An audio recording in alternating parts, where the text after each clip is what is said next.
मधुबन के बाबा,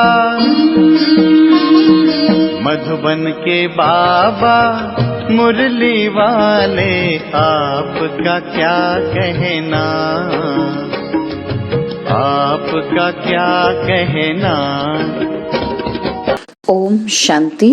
आज 31 अक्टूबर 2022 के साकार मधुर महावाक्य हैं। आज मीठे मीठे बाप दादा बोले, मीठे बच्चे, माया के विघ्न ज्ञान में नहीं योग में पड़ते हैं। योग के बिना पढ़ाई की धारणा नहीं हो सकती, इसलिए जितना हो सके योग में रहने का पुरुषार्थ करो। बाबा ने कहा, मीठे बच्चे, माया के विघ्न ज्ञान में नहीं योग में पड़ते हैं। योग के बिना पढ़ाई की धारणा नहीं हो सकती, इसलिए जितना हो सके योग में रहने का पुरुषार्थ करो। बाबा ने आज प्रश्न पूछा कि बाबा गिरे हुए बच्चों को किस विधि से ऊपर उठा लेते हैं, और उत्तर में बाबा समझाते कि बाबा उन बच्चों की क्लास में महिमा करता, पुचकार, प्यार देता, हिम्मत दिलाता कि बच्चे तुम तो बहुत अच्छे हो, तुम तो ज्ञान गंगा बन सकते हो, तुम विश्व का मालिक बनने वाले हो। मैं तो तुम्हें मुफ्त बादशाही देने आया हूँ, तुम फिर क्यों नहीं लेते? राहु का ग्रहण लगा है क्या? मुरली पढ़ो, योग में रहो तो ग्रहण उतर जाएगा। ऐसी हिम्मत दिलाने से बच्चे फिर से याद और पढ़ाई में लग जाते हैं। इस विधि से कई बच्चों की ग्रहचारी उतर जाती है। मुरली का गीत है, दूर देश का रहने वाला। ओम शांति। भगवानुवाच। 2 ही अक्षर गीता के बताते हैं जो सुनते आते हैं। भगवानुवाच क्या कहते? बच्चे, मन मना भव। अक्षर वही संस्कृत बोलते हैं जो तुम सुनते आए हो, परंतु उसका अर्थ कोई भी नहीं समझते। आते ही कहते हैं मन मना भव। अगर कहे श्री कृष्ण भगवानुवाच तो श्री कृष्ण कहेंगे क्या कि तुम मुझ परमात्मा को याद करो? ये तो झूठ हो गया ना। यहाँ परमपिता परमात्मा शिव कहते हैं सालिग्राम को कि मन मना भव, मुझ परमात्मा को याद करो, क्योंकि अब सबका मौत है। गुरु लोग, भाई बंधु सब जब कोई मरने की हालत में होते हैं तो कहते हैं राम कहो, कृष्ण कहो, या चित्र सामने रख देते हैं, राम का, कृष्ण का, हनुमान का, गुरु आदि का। यहाँ तो सारे मनुष्य मात्र का मौत है। सभी वानप्रस्थ अवस्था में है। छोटे बड़े सबको वाणी से परे परम धाम साइलेंस वर्ल्ड में जाना है। उसको निराकारी दुनिया भी कहते हैं। वह है अहम आत्मा की दुनिया। यहाँ जब आते हैं तो आत्मा साकारी बनती है। वहाँ चोला नहीं है, यहाँ चोला धारण कर पाठ बजाती है। अब बाप कहते हैं, तुम बच्चों को वापस ले चले आया हूँ। मैं कालों का काल हूँ। अमृतसर में एक अकाल तख्त भी रखा है, अकाल जिसको काल खा न सके। अब कालों का काल कहते हैं कि मैं तुमको वापस ले जाता हूँ, तुमको फिर पाठ बजाने आना है। सृष्टि के आदि में पहले किसका पाठ चला? क्योंकि यह सृष्टि वैरायटी धर्मों का झाड़ है, सब नंबरवार आते हैं। पहले है देवता धर्म, अब वह धर्म प्राय लोप है, उसका ज्ञान भी लोप है। तो शास्त्रों में कहाँ से आया? जिस सहज राजयोग से वे देवता बने वह भी गुम है। बाकी ये गीता आदि है भक्ति की सामग्री, क्योंकि ये ज्ञान तुमको यहाँ ही मिलता है, फिर उसका शास्त्र सतयुग त्रेता में होता ही नहीं। तो द्वापर में कहाँ से आए? वहां कोई तुम्हारी सच्ची गीता आदि नहीं होती है। वहां फिर ड्रामा अनुसार वही भक्ति मार्ग की गीता आदि बनाते हैं। कहते हैं आगे साधु महात्माओं की बुद्धि अच्छी थी तो उन्होंने बैठ ये शास्त्र आदि बनाए। ड्रामा अनुसार बनने ही थे। उस समय रियल चीज कहाँ से आए? जैसे गांधी के साथ मोतीलाल आदि का पाठ था, अब अगर उसका नाटक बनाए तो वे कहाँ से आए? वे ऐसे ही आर्टिफिशियल बनाएंगे। अब ब्रह्मा का स्थापना का पाठ चल रहा है। किस चीज की स्थापना? बच्चे जानते हैं देवी देवता धर्म की स्थापना सत्य के लिए हो रही है। इसलिए बाप कहते हैं मुझे याद करो तो मेरे पास आ जाएंगे। यहाँ बैठे हो तो बैठकर टेप सुननी चाहिए, या मुरली रिपीट करनी चाहिए, या योग में बैठना चाहिए, तो विकर्म विनाश हूँ। सारा दिन तो काम में रहते हो, वहाँ योग में मुश्किल रहते होंगे। इसमें माया विघ्न बहुत डालती है। माया ज्ञान से नहीं हटाती, योग से हटाती है। सारे संकल्प विकल्प योग में रहने नहीं देते। पढ़ाई में इतने विघ्न नहीं पड़ते हैं। हाँ, अगर योग में नहीं होगा तो पढ़ाई की धारणा नहीं होगी। ज्ञान से योग सहज भी है। बूढ़ी माताएं जो कहती हैं कि हमारी बुद्धि में इतनी पॉइंट्स नहीं बैठती हैं, तो बाबा कहते हैं अच्छा मेरी याद में रहो। बाप कहते हैं हे भक्तों, भगत तो सब हैं, परंतु तुम सिक्किलदे भगत हो जिन्होंने पूरी आधा कल्प भक्ति की है। सब तो पूरी भक्ति नहीं करते। कल तक जो आते रहेंगे वह इतना समय ही भक्ति करेंगे, परंतु तुम ही पूज्य और पुजारी बनते हो। वह भी बच्चों से मालूम पड़ जाता है। जो बच्चे बनते हैं श्रीमत पर चलते हैं, समझते हैं ये हमारे कुल के हैं, जिनको पूरा निश्चय है कि हमको परमात्मा पढ़ाते हैं, वह है सगे बच्चे। सगे बच्चे बलि चढ़ते, लगे बलि नहीं चढ़ते। इसमें डरना नहीं है। भक्ति में तो बलि चढ़ते आए हो, कुछ न कुछ ईश्वर अर्थ दान करते आए हो। यह भी बलि चढ़ना हुआ। फिर कहते हो परमात्मा ने पुत्र दिया, धन दिया, परंतु मनुष्य इसका अर्थ नहीं समझते हैं। तुम अब जानते हो कि यह भी भाप भक्ति का रिटर्न अल्पकाल के लिए देते आए हैं। सतयुग में ऐसे नहीं होता। तुम भक्ति में जो करते आए हो वह सतयुग में होता नहीं। ना कोई गरीब होता जिसको दान करे, ना कोई शास्त्र होते, ना मंदिर होते। यह सब भक्ति मार्ग की सामग्री है जो सतयुग में होती नहीं। यह ज्ञान भी प्राय लोप हो जाता है। वहां कोई पुरुषार्थ नहीं जिसकी प्रारब्ध मिले। सारी प्रारब्ध इस समय के पुरुषार्थ की है।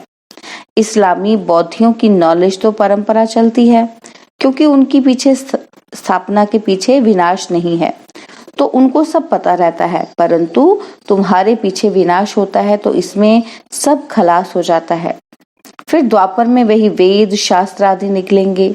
ये सब गीता के बाल बच्चे हैं। उन सबको धर्मशास्त्र नहीं कहेंगे, क्योंकि धर्मशास्त्र उसे कहा जाता है जिससे धर्म की स्थापना हो। जैसे क्राइस्ट के महावाक्यों को कहते हैं कि ये मैसेंजर के महावाक्य हैं। क्राइस्ट को गॉड फादर नहीं कहेंगे, उसको गॉड का सन समझते हैं, बच्चा समझते हैं। कहते हैं गॉड ने क्रिश्चियन धर्म स्थापन करने के लिए भेजा, तो उनको अपने धर्म की पालना भी करनी है। सत्वरजो तमो में आना ही है। यह ज्ञान उनको नहीं है कि वापस कोई नहीं जा सकते। अच्छा, बाबा समझाते थे कि उन्होंने गीता भल बनाई है, यादगार है, देवता धर्म का शास्त्र है, परंतु उनको झूठा बना दिया है। सच तो आटे में नमक मिसल है, क्योंकि पीछे बैठ बनाए हैं। सतयुग त्रेता में किसी को ज्ञान है ही नहीं। वे थोड़े ही समझते हैं सतयुग में इतने सोने हीरे के महल कहाँ चले गए, क्यों गए। कहते हैं द्वारिका नीचे सागर में चली गई, परंतु सागर में नहीं जाती। अर्थक्वेक आदि में सब खलास हो जाते हैं। फिर स्वर्ग का नाम निशान नहीं रहता। प्रारब्ध भोग कर खलास कर दिए तो उनका नाम निशान नहीं रहता, ना हिस्ट्री रहती। जैसे मंदिर बनते हैं तो उनकी हिस्ट्री है कि पूजा कब से शुरू हुई, मोहम्मद गजनवी कब आया, कैसे भारत का धन लूटा। यह सब ज्ञान है बुद्धि के लिए भोजन।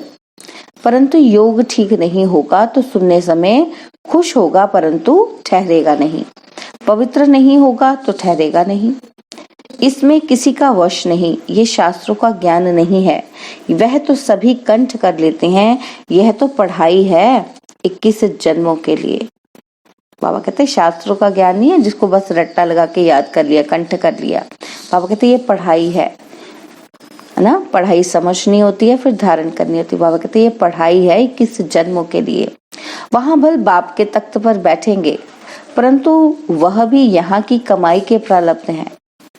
देवताएं एक दो को वर्षा नहीं देते, इसलिए बाप कहते हैं मुझे याद करो। मौत सामने खड़ा है, तुमको मम्मा बाबा को फॉलो करना है।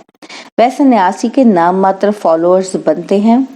वहाँ गॉड गॉडेज का राज्य है, यथा राजा रानी भगवती भगवान तथा प्रजा। इसके लिए फादर पढ़ा रहे हैं, ऐसे नहीं आशीर्वाद करेंगे, उनका पढ़ाना ही ब्लेसिंग है। टीचर को कहेंगे क्या कि आशीर्वाद करो तो 100 मार्क्स मिल जाएं। बाबा तो पढ़ाते हैं, ये पढ़ाई सबके लिए है। क्रिश्चियन हो, बौद्धि हो, कहते हैं सर्वधर्मानी, यह सब देह के धर्म है ना। कहते हैं इन सबको भूल अपने को आत्मा निश्चय करो। आत्मा तो सभी इमॉर्टल है। एक बाप के बच्चे हैं ना, इसलिए कहते हैं जो देह के धर्म है मामा काका छोड़ अपने को अकेला आत्मा निश्चय करो और मेरे को याद करो तो विकर्म विनाश हो जाएंगे और कोई रास्ता ही नहीं। इसको योग अग्नि कहते हैं। बाबा के पत्रों में तो चिट चैट होती है जो मधुबन में रात को सुनाई जाती है। मधुबन में बाबा हंसाएंगे भी, उमंग भी दिलाएंगे, कहेंगे तुम बड़ी अच्छी हो, ज्ञान गंगा बन सकती हो। क्या टेलीफोन ऑफिस में नौकरी करती हो? तुम तो महारानी बनने वाली हो। गिरने वालों को भी उठाएंगे। बाबा कहते हैं मैं जानता हूँ कि बहुतों को राहु का ग्रहण लगता है। समाचार आते हैं तो बाबा उनको उठाते हैं। मुफ्त बादशाही देने आया हूँ तुम्हारे को, और क्या हुआ है? राहु का ग्रहण लगा हुआ है, योग में रहो, मुरली सुनो, ऐसे पत्र लिखने पड़ते हैं। बहुत प्रकार के पत्र आते हैं। कोई की कोई के साथ दिल लग जाती है तो आपस में प्लान बनाते हैं कि अच्छा हम आपस में गंधर्वी विवाह करेंगे। मैं तुमको बचाता हूँ, बंधन से छुड़ाता हूँ। बाबा कहे तुम कैसे बचा सकते हो? पहले तुम माया से बचे हो। बाबा से राय ली है, श्रीमत ली नहीं है और आपस में सगाई की बातें करते हो तो मुर्दे माया घसीट कर ले जाएगी। सूक्ष्म में दिल लग जाती है तो ऐसी ऐसी बातें करते हैं। बाबा समझ हो जाते हैं ये रसातल में जा रहा है। सगाई तो माता पिता करते हैं, तुम मुट्ठे आपस में ही सगाई कर रहे हो गुपचुप में। तुमको पता नहीं कि ऐसे ऐसे विघ्न आते हैं। गुड़ जाने गुड़ की गोथरी जाने।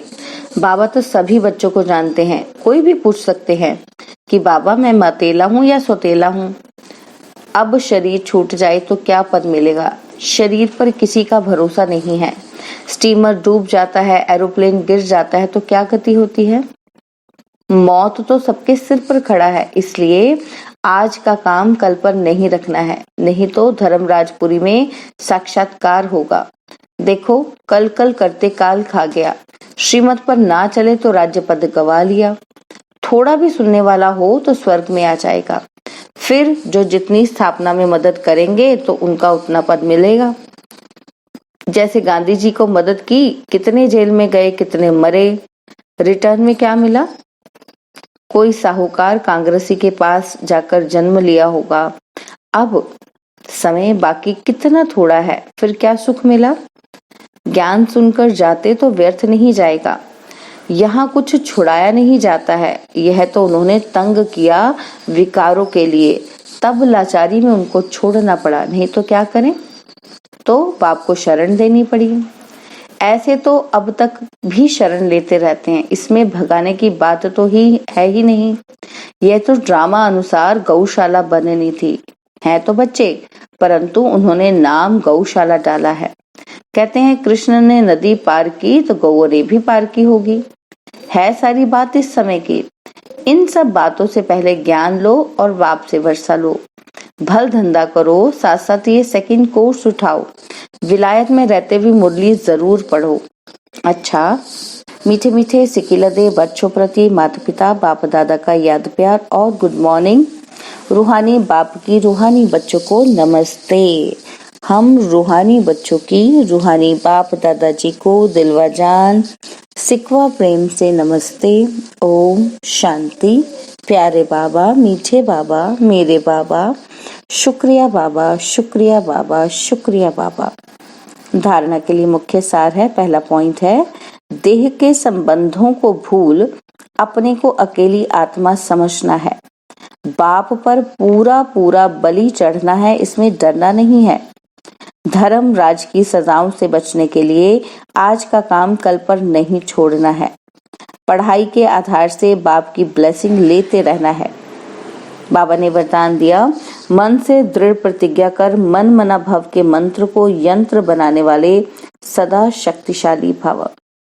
मन से दृढ़ प्रतिज्ञा कर मन मना भव के मंत्र को यंत्र बनाने वाले सदा शक्तिशाली भव।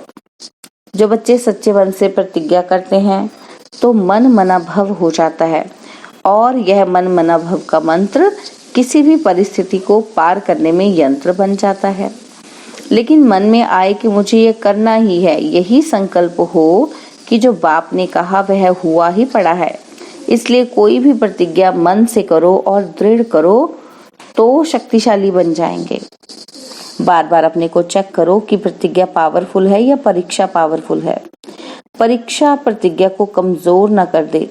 स्लोगन: जो स्वमान में रहने वाली श्रेष्ठ आत्मा है उन्हें अपमान की फीलिंग नहीं आ सकती। जो स्वमान में रहने वाली श्रेष्ठ आत्मा है उन्हें अपमान की फीलिंग नहीं आ सकती। ओम शांति। और अब यह एक बहुत अच्छी वीडियो भी जरूर देखें।